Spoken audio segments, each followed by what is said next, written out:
That's right. Release of the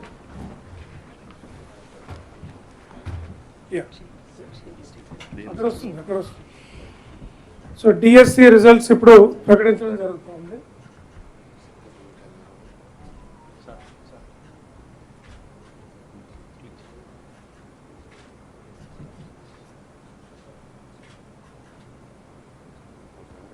కుర్చీలు కిందకే కొద్దిగా ఉండాలమ్మా, తర్వాత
రెడీగా.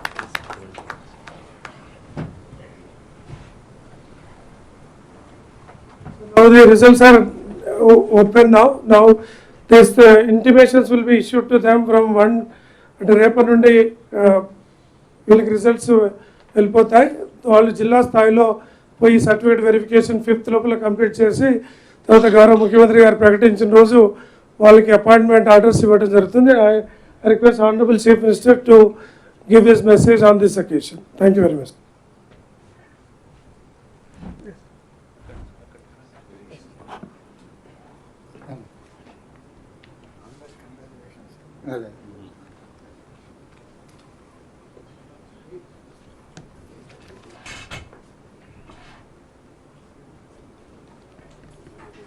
తెలంగాణ రాష్ట్ర నిరుద్యోగులకు మనస్ఫూర్తిగా ఈ రాష్ట్ర ప్రభుత్వం తరఫున శుభాకాంక్షలు తెలియజేస్తున్నాం. డిఎస్సి 2024 ఫలితాల ప్రకటన పత్రికా సమావేశంలో సహచార మంత్రివర్గ సభ్యులు దామోదర్ రాజ్ నరసింహ గారు, తుమ్మల నాగేశ్వరరావు గారు, శ్రీమతి కొండా సురేఖ గారు, పొంగులేటి శ్రీనివాసరెడ్డి గారు, పెద్దలు తెలంగాణ రాష్ట్ర ప్రభుత్వ ప్రత్యేక సలహాదారు కె కేశవరావు గారు, దానం నాగేందర్ గారు, వేం నరేందర్ రెడ్డి గారు, అదేవిధంగా చీఫ్ సెక్రటరీ గారు, విద్యాశాఖకు సంబంధించిన అధికారులు, ముఖ్యంగా విద్యాశాఖకు సంబంధించిన అధికారులు చాలా శ్రమ చేసి అతి తక్కువ సమయంలో 11,062 టీచర్ ఉద్యోగ నియామక పత్రాలు అందించడానికి విశేషమైన కృషి చేసినారు. మనస్ఫూర్తిగా వారిని అభినందిస్తున్నారు. అదేవిధంగా మొత్తం ఈ 11,062 ఉద్యోగాలకు గాను 2,79,838 మంది అభ్యర్థులు నమోదు చేసుకుంటే 2,46,584 మంది పరీక్షలు హాజరయ్యి 33 జిల్లాలలో 54 సెంటర్లలో స్కూల్ అసిస్టెంట్లు, సెకండరీ గ్రేడ్ టీచర్లు, లాంగ్వేజ్ పండిట్లు, ఫిజికల్ ఎడ్యుకేషన్ టీచర్లు, ప్రాథమిక మరియు ఉన్నత స్థాయిలో స్పెషల్ ఎడ్యుకేషన్ టీచర్లు, ఈ అన్ని పోస్టులకు పరీక్షలు నిర్వహించడం జరిగింది. 18/7/2024 నుండి 5/8/2024 వరకు 26 ఆప్షన్స్ కింద ఈ పరీక్షలు నిర్వహించి ఈరోజు ఈ ఫలితాలను విడుదల చేయడం జరిగింది. ఈ ఫలితాలు ప్రధానంగా 1:3 ప్రాతిపదికన ఫలితాలను ప్రకటించి వాళ్ళ సర్టిఫికెట్ వెరిఫికేషన్స్, వాళ్ళ యొక్క మిగతా వివరాలను సంబంధిత జిల్లా కలెక్టర్లు అధికారులు వెరిఫై చేసి ఫైనల్ నియామకాలు దసరా పండుగలోపు తెలంగాణలో మీకు అందరికీ తెలుసు దసరాకున్న ప్రాధాన్యత. దసరా పండుగ అనేది మనకు సంతోషాన్ని తీసుకువచ్చే పండుగ. ప్రతి కుటుంబము ఎంత పేదవాడైనా దసరా పండుగను చాలా సంతోషంగా జరుపుకోవడం తెలంగాణ సాంప్రదాయం. ఆ దసరా పండుగ లోపలనే 9 అక్టోబర్ 2024 నాడు ఈ సర్టిఫికెట్ల వెరిఫికేషన్లు పూర్తి చేసి ఎల్బీ స్టేడియంలో ఈ 11,062 మంది టీచర్ల నియామక పత్రాలు వాళ్ళకు అందించడం ద్వారా రాబోయే దసరా పండుగ వాళ్ళ కుటుంబాలలో సంతోషాన్ని, పండుగ వాతావరణాన్ని తీసుకురావాలని చెప్పి మా ప్రభుత్వం భావిస్తుంది. ప్రధానంగా 10 సంవత్సరాలలో గత ప్రభుత్వం ఒకే ఒక టీచర్ నోటిఫికేషన్ ఇచ్చి అందులో వాళ్ళు చేపట్టిన నియామకాలు 7,857 టీచర్ల నియామకం.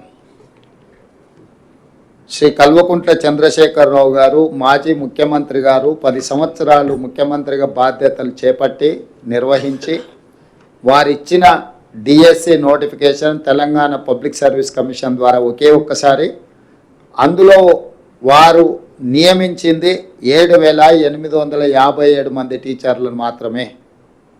అంటే ఏ కోశాన కూడా విద్యాశాఖను ప్రక్షాళన చేసి పేదలకు, అత్యంత నిరుపేదలకు విద్యను అందుబాటులోకి తీసుకొచ్చి తండాలలో, గూడాలలో, మారుమూల ప్రాంతాలలో, గ్రామీణ ప్రాంతంలో ఉన్న తెలంగాణ పేదలకు విద్యను అందుబాటులోకి తీసుకురావాలన్న ఆలోచన గత ప్రభుత్వానికి లేకపోవడం వల్ల తీవ్రంగా పేదలు నష్టపోయినరు.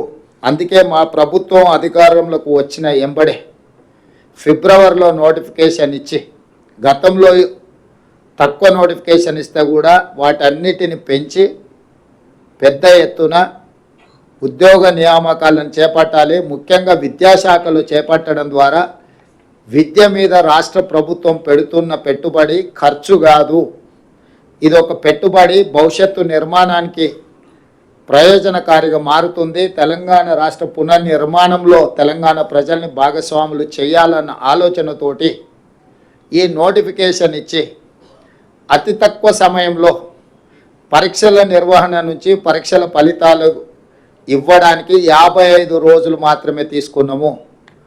ఈ 55 రోజుల తర్వాత నియామకాలకు ఇంకొక 10 రోజులు తీసుకుంటున్నాము. మొత్తంగా 10 నెలల లోపలనే మా ప్రభుత్వం వచ్చిన తర్వాత 65 రోజుల్లో 11,062 టీచర్ల నియామకాలను చేపట్టడానికి మా ప్రభుత్వము పూర్తిగా కృషి చేసింది. ఇది తెలంగాణ నిరుపేదల పట్ల మాకున్న చిత్తశుద్ధి. కాబట్టి ఈరోజు ఈ పరీక్షల నిర్వహణ, ఈ పరీక్షల ఫలితాల వల్ల గ్రామీణ ప్రాంతాలలో విద్యకు దూరం అవుతున్న వాళ్ళందరినీ విద్య అందించడం ద్వారా వాళ్ళని ప్రయోజకులుగా మార్చాలన్న ఆలోచనతోటి ఈరోజు ఈ కార్యక్రమాన్ని తీసుకోవడం జరిగింది. నేను మళ్ళీ ఒకసారి చెప్తున్నాను, ప్రజాపాలన ఇందిరమ్మ రాజ్యం వచ్చిన తర్వాత టీచర్ల నియామకాలకు అత్యంత ప్రాధాన్యతనిచ్చి 10 నెలలు తిరిగే లోపలనే 11,062 మంది టీచర్లను నియమించడం ద్వారా తెలంగాణ పేద ప్రజలకు విద్యను అందుబాటులోకి తీసుకురావాలన్న మా ఆలోచన, మా కృషి, మా అధికారులు చేసిన నిరంతర శ్రమ ఈ సందర్భంగా మనం గుర్తించి అభినందించాలి. అదేవిధంగా మీకు అందరికీ తెలుసు, తెలంగాణ రాష్ట్ర ప్రభుత్వం ఏర్పడిన మొదటి 90 రోజుల్లోనే 30,000 ప్రభుత్వ ఉద్యోగ నియామకాలు ఎక్కడైతే కాంగ్రెస్ పార్టీ అధికార ప్రమాణ స్వీకారం చేసిన ఎల్బీ స్టేడియంలోనే వివిధ శాఖలలో 30,000 ఉద్యోగ నియామకాల పత్రాలు అందించడం ద్వారా నిరుద్యోగ సమస్య తీవ్రమైన సమస్య. తెలంగాణ ఉద్యమానికి ప్రధాన ఇంధనంగా పనిచేసిన నిరుద్యోగ యువకులకు ఉద్యోగ అవకాశాలు ఇవ్వడం ద్వారా, ఉద్యోగ నియామక పత్రాలు అందించడం ద్వారా ఈ ప్రభుత్వం నిరుద్యోగ యువకులకు అండగా నిలబడి గ్రామీణ ప్రాంతాల పేదల కుటుంబాలను ఆదుకోవాలన్న ఆలోచనతో ముందుకు వచ్చినాము. ఇదే కాకుండా డిఎస్సి నోటిఫికేషను, టెట్ లేకపోవడం వల్ల కొంతమందికి అవకాశాలు రావట్లేదంటే టెట్ పరీక్షలు నిర్వహించిన తర్వాతనే డిఎస్సి నోటిఫికేషన్ ఇచ్చి వాళ్ళకు కూడా అవకాశాలు కల్పించడం జరిగింది. ఇదే కాకుండా గ్రూప్ 1, గ్రూప్ 2, గ్రూప్ 3కి సంబంధించిన పరీక్షల్ని తెలంగాణ పబ్లిక్ సర్వీస్ కమిషను ఒక అంగడి సరుకుగా మారితే దాన్ని కంప్లీట్గా ప్రక్షాళన చేసి నూతనంగా Telangana public service commission chairman మెంబర్స్ను కూడా నిపుణులను, అందులో అనుభవం కలిగిన వాళ్ళని నియమించడం ద్వారా ఎలాంటి ఆరోపణలు లేకుండా పారదర్శకంగా పరీక్షలు నిర్వహించి ముందుకెళ్తున్నాము. తొందరలోనే గ్రూప్ 1 ఫలితాలను కూడా ప్రకటించి వందలాది మంది తెలంగాణ పట్టభద్రులను గ్రూప్ 1 అధికారులుగా నియమించడం ద్వారా తెలంగాణ పునర్నిర్మాణంలో వాళ్ళను కూడా భాగస్వాములు చేయాలనుకుంటున్నాము. ఈ ప్రభుత్వము దాదాపుగా మొదటి సంవత్సరంలోనే 60 నుంచి 65,000 ఉద్యోగ నియామకాలకు ప్రణాళిక సిద్ధం చేసి వివిధ శాఖలలో, అది సింగరేణి కావచ్చు, ఆర్టీసీ కావచ్చు, విద్యాశాఖ కావచ్చు, పోలీస్ శాఖ కావచ్చు, రెవెన్యూ శాఖ కావచ్చు, ఇతర ప్రభుత్వంలో ఉండే కీలకమైన ప్రతి శాఖలో ఉన్న ఖాళీలను భర్తీ చేస్తూ నిరుద్యోగ సమస్యను పరిష్కరించి గతంలో పేరుకుపోయిన చెత్తనంతా కూడా ప్రక్షాళన చేసుకుంటూ పరిపాలన అందించే ప్రయత్నం చేస్తున్నాము. ఏది ఏమైనా ఇందులో ఈ ఎగ్జామ్స్లో పాస్ అయిన వాళ్ళకి మనస్ఫూర్తిగా నేను అభినందనలు తెలియజేస్తున్నా. భవిష్యత్ తరాల యొక్క బాధ్యత మీ మీద ఉన్నది. టీచర్ ఉద్యోగం అనేది ఉద్యోగం కాదు, ఇది భావోద్వేగము. నీళ్లు, నిధులు, నియామకాలలో ఈ నీళ్లు కూడా మనకు ఒక భావోద్వేగము, విద్య కూడా ఇంకొక భావోద్వేగము తెలంగాణకు. ఎందుకంటే గత పాలకుల వల్ల, అది తెలంగాణ రాష్ట్రం రాకంటే ముందు కానీ తెలంగాణ రాష్ట్రం వచ్చిన తర్వాత కానీ విద్య నిర్లక్ష్యానికి గురైంది. బడ్జెట్ కేటాయింపులలో కూడా గతంలో అన్యాయం జరిగింది. మేము వచ్చిన తర్వాత బడ్జెట్ను కూడా పెంచి ఈరోజు అన్ని రకాలుగా ప్రభుత్వాన్ని ముందుకు నడిపించడం ద్వారా బడ్జెట్లో కూడా న్యాయం చేయాలన్న ఆలోచనతోని నిధుల కేటాయింపులు కూడా పెంచినము. ఇవి కూడా ఇంకా సరిపోవు, భవిష్యత్తులో ఇంకా నిధులను పెంచడం ద్వారా విద్యకు అత్యంత ప్రాధాన్యత ఇస్తాము. ఇదే కాకుండా చంద్రశేఖరరావు గారు పదే పదే నేను SC, ST, OBC, minority residential schools ఇచ్చిన వాటి వల్ల చాలా ప్రయోజనం చేకూరింది అని వారు చాలా సందర్భాలలో చెప్పడం జరిగింది. అవన్నీ మంజూరు చేసిండు, కానీ వేటికి కూడా కనీసమైన మౌలిక సదుపాయాలు ఏర్పాటు చేయలేదు.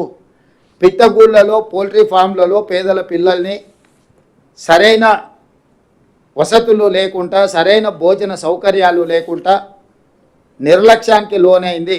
అందుకే ఈరోజు మా ప్రభుత్వము integrated residential schools, young India integrated residential schools ప్రతి కాన్స్టిట్యున్సీకి 20 నుంచి 25 ఎకరాలలో ఎస్సీ, ఎస్టీ, ఓబీసీ అండ్ మైనారిటీకి సంబంధించిన రెసిడెన్షియల్ స్కూల్స్కి అన్నిటికీ కూడా ఒక క్యాంపస్ క్రియేట్ చేసి ఒక యూనివర్సిటీ స్థాయిలో అక్కడ వసతులు, మౌలిక వసతులు కల్పించి అక్కడ ప్లే గ్రౌండ్స్ కానీ, ల్యాబ్స్ కానీ, వాళ్ళకు మంచి అడ్వాన్స్డ్ టెక్నాలజీతో కిచెన్ సెంటర్లు కట్టి ఒక హైజెనిక్ ఫుడ్ వాళ్లకు ఇవ్వాలి అని ఈరోజు మా ప్రభుత్వం నిర్ణయం తీసుకొని పైలట్ ప్రాజెక్ట్ కింద కొడంగల్ అండ్ మధురాలో ఆల్రెడీ పనులు ప్రారంభించడానికి అన్ని ఏర్పాట్లు చేసినాం.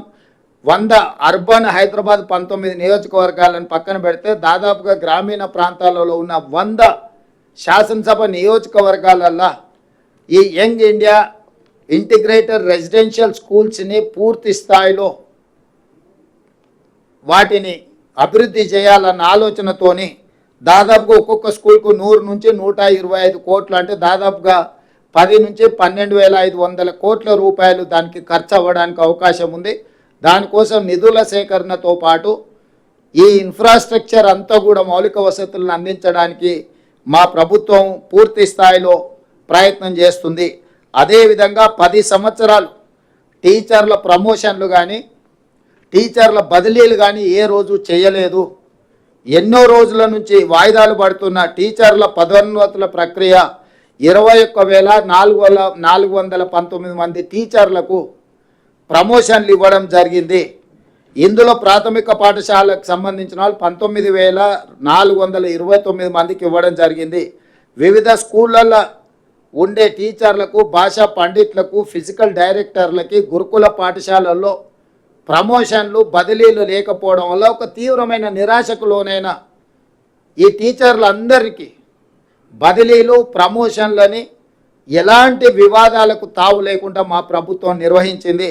దాదాపుగా 34,706 మంది టీచర్లను ఎలాంటి ఆరోపణలు ఎదుర్కోకుండా మా అధికారులు చాలా మంచి ప్రణాళికాబద్ధంగా వాళ్ళు వీటన్నిటిని కూడా నిర్వహించారు. సో ఈ ప్రభుత్వానికి 26,000 ప్రభుత్వ పాఠశాలలలో మౌలిక వసతులు చాలా వరకు తక్కువ ఉన్నాయి. నిన్న మొన్న కొన్ని టీవీలలో కొన్ని రాజకీయ పార్టీల సొంత మీడియాలో పిల్లలకు బాత్రూములు లేరు, బారులు తీరిండ్రు, దీనికి రాష్ట్ర ప్రభుత్వం ఏం చేస్తుందని ఫోటోలు వేస్తారు.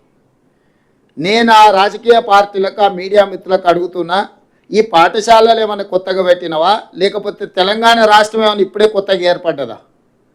10 సంవత్సరాలు బాధ్యత ఉన్న వాళ్ళను, ప్రభుత్వంలో ఉన్న వాళ్ళను ఎవరైనా ఇవన్నీ నిర్వహించడంలో కానీ నిర్మాణం చేయడంలో కానీ ముందుకొస్తే ఎవరైనా వద్దన్నారా? గత 10 సంవత్సరాలు బాధ్యతారహితంగా వ్యవహరించడం వల్ల ఏమాత్రం ఈ పిల్లల కనీస సౌకర్యాల పట్ల పట్టించుకోకపోవడం వల్ల ఈరోజు ఈ ఉపద్రవం వచ్చింది. వాటిని ఒకటొకటి పరిష్కరించుకుంటూ చాలా సింగిల్ టీచర్ స్కూళ్ళను మూసేస్తే వాటన్నిటిని కూడా తిరిగి పునరుద్ధరించుకుంటూ పేదలకు విద్యను అందుబాటులోకి తీసుకురావాలి. విద్య మీద పెట్టే పెట్టుబడి ఖర్చు కాదు, అది పెట్టుబడి భవిష్యత్ తరాల నిర్మాణానికి పనికొస్తుందని చెప్పి మేము ముందుకు వస్తున్నాము. అన్ని స్కూళ్ళలో మౌలిక వసతులను పెంపొందించడమే మా లక్ష్యము. ఆనాడు పండిత్ జవహర్లాల్ నెహ్రూ గారు ఎడ్యుకేషన్ అండ్ ఇరిగేషన్ రెవల్యూషన్ మీద వారు తీవ్రమైన కృషి చేయడం వల్లనే ఈరోజు ఈ దేశంలో ఇన్ని యూనివర్సిటీలు, ఇంతమంది డాక్టర్లు, లాయర్లు, ఇంజనీర్లు, ప్రపంచానికి మేధా సంపత్తిని మనం అందించగలుగుతున్నాం. ఒకప్పుడు కరువులో చచ్చిపోతున్న భారతదేశం ఈరోజు ఆహార ధాన్యాలలో మిగులు దేశంగా మారింది అని అంటే పంచవర్ష ప్రణాళికలతో పాటు హరిత విప్లవాన్ని తీసుకొచ్చి సాగునీటి ప్రాజెక్టులు నిర్మించి ముందుకెళ్ళింది. ఈరోజు అదే పండిత్ జవహర్లాల్ నెహ్రూ గారి ఆదర్శాలను ఎడ్యుకేషన్ రెవల్యూషన్, అదేవిధంగా ఇరిగేషన్ రెవల్యూషన్, ఇండస్ట్రియల్ రెవల్యూషన్ కూడా అందుకోవాలని చెప్పి మా ప్రభుత్వం తీవ్రమైన ప్రయత్నం చేస్తుంది. దీనికి నిజమైన మీడియా మిత్రులందరూ కూడా సహకారాన్ని అందించాల్సిందిగా మేము కోరుకుంటున్నాం. Thank you. ఇప్పుడు ఈ నియామకాలు పూర్తయి ఎంతమంది చేస్తారు, ఏమైనా ఖాళీలు ఉంటాయా, వీటన్నిటిని చూసుకున్న తర్వాత మళ్ళీ ఆలోచన చేస్తాం. మా క్యాలెండర్ దీని ప్రకారం ఫిబ్రవరిలో డ్యూ డేట్ ఉంది.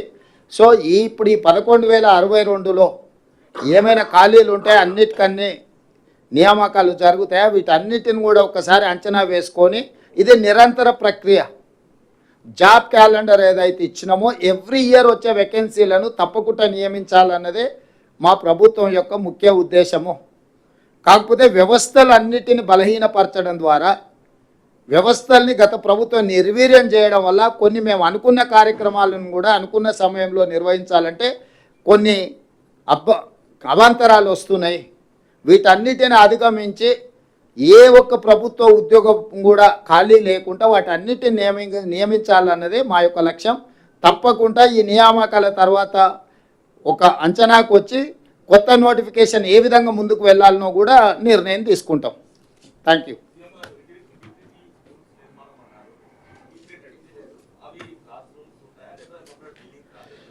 క్లాస్ రూమ్స్ ఉంటాయి, హాస్టల్ ఉంటుంది, టీచింగ్ స్టాఫ్ కూడా అక్కడనే వసతులు ఉంటాయి. టోటల్గా ఇంటిగ్రేటెడ్ అంటే దాంట్లో ప్రతిదీ ఉంటుంది.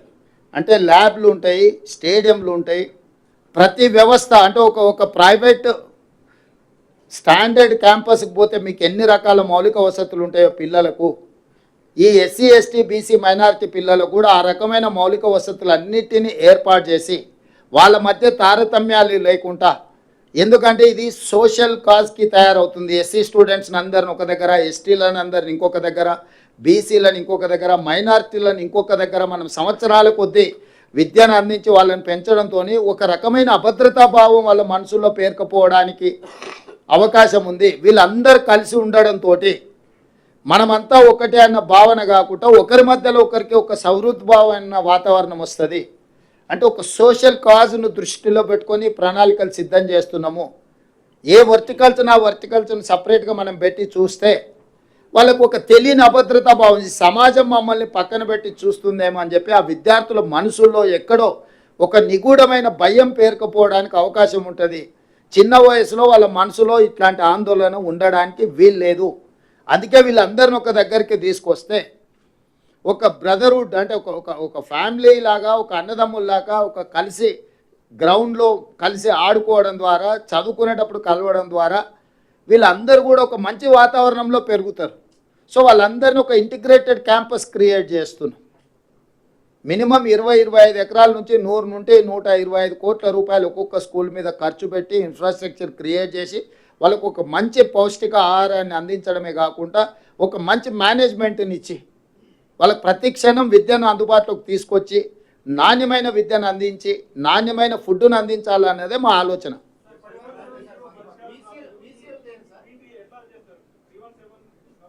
ఆల్రెడీ క్యాబినెట్ సబ్ కమిటీ ఇచ్చినాం, చాలా వరకు పరిష్కారమైన, మిగతా వాటి విషయంలో కూడా ప్రభుత్వం సానుకూలంగా పరిష్కరిస్తుంది. ఎందుకంటే వాళ్ళందరూ మనవాళ్ళు, వాళ్ళ సమస్యల్ని పరిష్కరించాల్సిన బాధ్యతనే మా ప్రభుత్వాన్ని. అందుకే క్యాబినెట్ సబ్ కమిటీ చేసినాం. చాలామందిని ఇండివిజువల్గా 1-on-1 అందరిని కలిసిన మా అధికారులకు కూడా ఈచ్ అండ్ ఎవ్రీ ఫ్యామిలీని పర్సనల్గా మాట్లాడి వాళ్ళ ఆప్షన్స్ తీసుకోండి, వాళ్ళకు ఉన్న అభ్యంతరాలు తీసుకోండి, వాళ్ళకి ఏ విధంగా ప్రభుత్వం సహాయం అందించగలదో కూడా వాళ్ళని ఒకరొకరిని కలవండి అని చెప్పి మా ఆఫీసర్స్కి చెప్పినాం, మా క్యాబినెట్ సబ్ కమిటీకి చెప్పినాం. మ్యాక్సిమం అందులో చాలామంది సమస్యల పరిష్కారం, ఇంకా కొన్ని మిగిలినట్టు ఉన్నాయి. గత పాలకుల యొక్క పాపాలను ఒకటొకటిగా కడుక్కుంటూ వస్తున్నాం. ఇది కూడా కడుగుతాం, వీటిని కూడా పరిష్కరిస్తాం.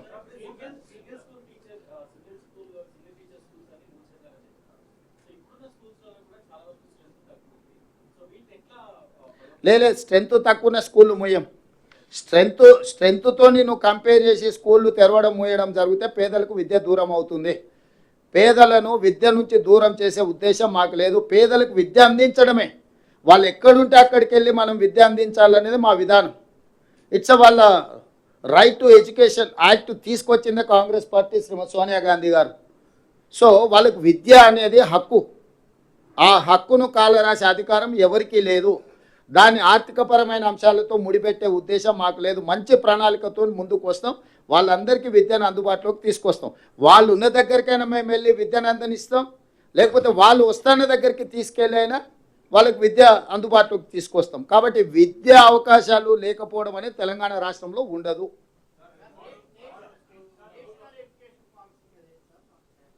ఇప్పుడైతే ఈ మన స్టేట్ ఎడ్యుకేషన్ పాలసీ మీద ప్రాపర్గా ముందుకెళ్దాం.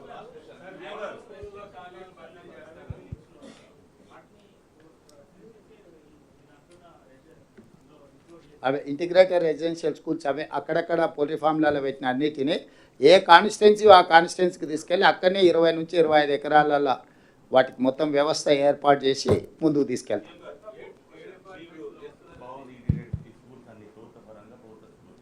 కానీ ప్రైవేటు విద్యా సంస్థలు, కార్పొరేట్ సంస్థలు వేలాదిగా దోచుకుంటున్నాయి. చాలా విచ్చలవిడిగా ఫీజులు.